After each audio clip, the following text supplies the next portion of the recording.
আল্লাহর নবী বলেন, আখিরি জামানায় আমার উম্মত 5টি পরীক্ষার সম্মুখীন হবে।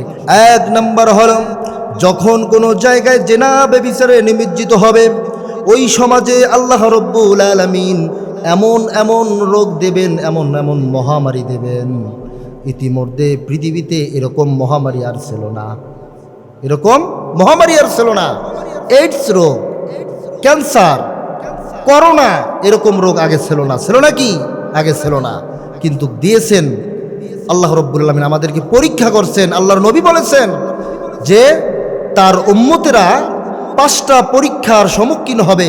তার 1 নম্বর হলো যখন জায়গায় জায়গায় মহামারী, জায়গায় জায়গায় রোগ দেবেন। বুঝতে হবে এই বিপদ, এই গজবগুলো দেওয়ার কারণ হলো আমরা 5টা পরীক্ষার একটি পরীক্ষায় আমরা অংশগ্রহণ করেছি। 2 নম্বর হলো যখন কোনো এলাকায় কোনো জায়গায় ব্যবসায়ীরা ওজনে কম দেবে, সেই জায়গাগুলোতে সন্ত্রাস বেড়ে যাবে, চাঁদাবাজি বেড়ে যাবে, রাহাজানি বেড়ে যাবে। আল্লাহ রসুলের কথা। কার কথা? আল্লাহ রসুলের কথা। আজকে আমরা দেখতে পাই, আজকে আমরা কোনো জায়গায় সঠিকভাবে ভালোভাবে মন খুলে প্রাণ খুলে আমরা ব্যবসা করতে পারি না, কারণ ব্যবসা করতে গেলে চাঁদা দিতে হয়, ঠিক কি না? ব্যবসা করতে গেলে সন্ত্রাসীরা হামলা করে, তাহলেই বুঝতেই হয় আল্লাহর নবীজি বলেছেন তার উম্মতেরা 5টি পরীক্ষার সম্মুখীন হবে।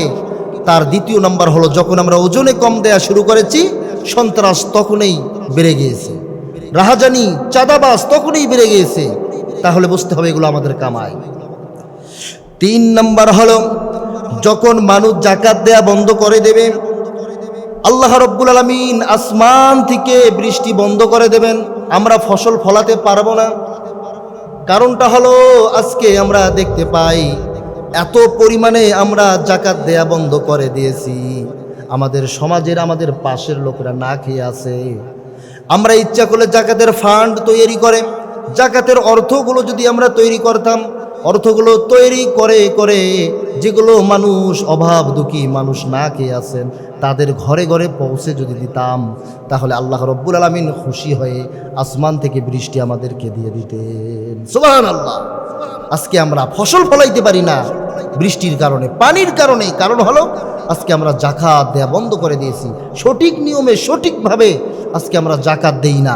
এই কারণেই আজকে আল্লাহ রব্বুল আলামিন আসমান থেকে বৃষ্টি বন্ধ করে দিয়েছেন। 4 নম্বর হলো যখন মানুষ আল্লাহ তার রাসূলের আনুগত্যর বিপরীত পথে মানুষ পরিচালিত হয়, তখন আল্লাহর দিন বিরোধীদেরকে আল্লাহ রব্বুল আলামিন ক্ষমতায় বসাই দেন। বাস্তব প্রমাণ হলো আমরা পূর্বেই দেখেছি, যখন আমরা ইসলাম থেকে দূরে সরে গিয়েছি, যখন আমরা ইসলাম এবং ইসলামের দিন থেকে দূরে সরে গিয়েছি, আমরা সঠিকভাবে একই প্ল্যাটফর্মে আসতে পারি নাই, তখন এই আল্লাহ রব্বুল আলামিন এই নর্তকীদেরকে এবং ইসলামের বিপক্ষে যারা ছিল তাদেরকেই ক্ষমতায় বসাইছিল। আমরা ইসলাম বুঝি নাই, কোরআন বুঝি নাই, ইসলামের শিক্ষা বুঝি নাই, তখনই আল্লাহ রব্বুল আলামিন কি করেছেন? নর্তকীদেরকে, যাত্রার প্যান্ডেলে যারা গান করে, নাচ করে, ড্যান্স করে, তাদেরকে ক্ষমতায় বসাইছিলেন, ঠিক কিনা? তার বাস্তব প্রমাণ হলো কে? মমতাজ পাগলি। কে? মমতাজ পাগলি। এই পাগলি ইসলামের বিপক্ষে কাজ করেছে।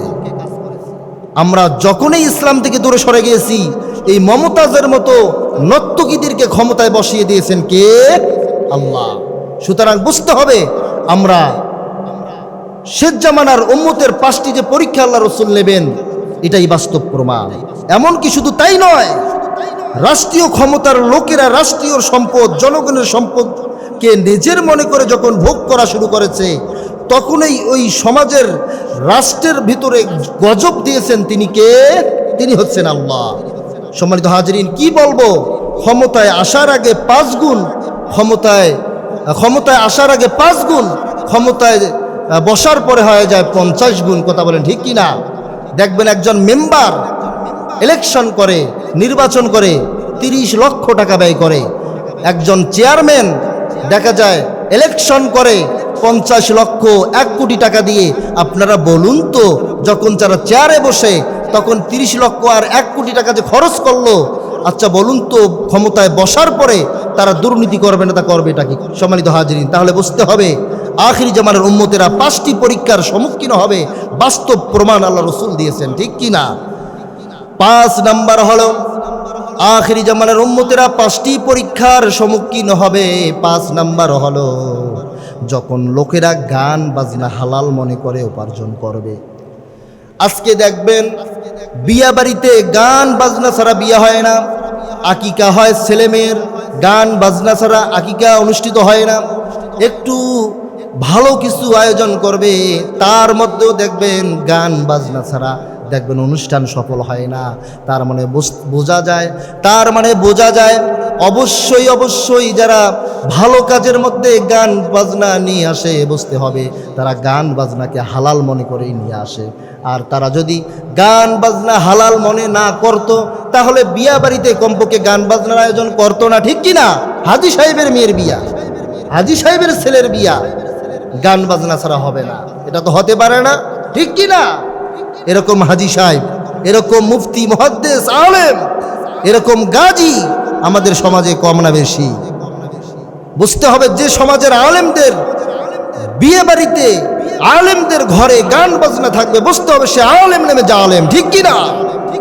সম্মানিত হাজিরিন, তাহলে আমরা সকলেই শেষ জামানার উম্মতের 5টি পরীক্ষার সম্মুখীন থেকে আমরা বাঁচতে চাই, ঠিক কি না? আল্লাহ পাক আমাদের সকলকে এই কঠিন 5টি পরীক্ষা থেকে আমাদেরকে সকলকে বাঁচার তৌফিক দান করুন। সকলে বলি আল্লাহুম্মা আমিন।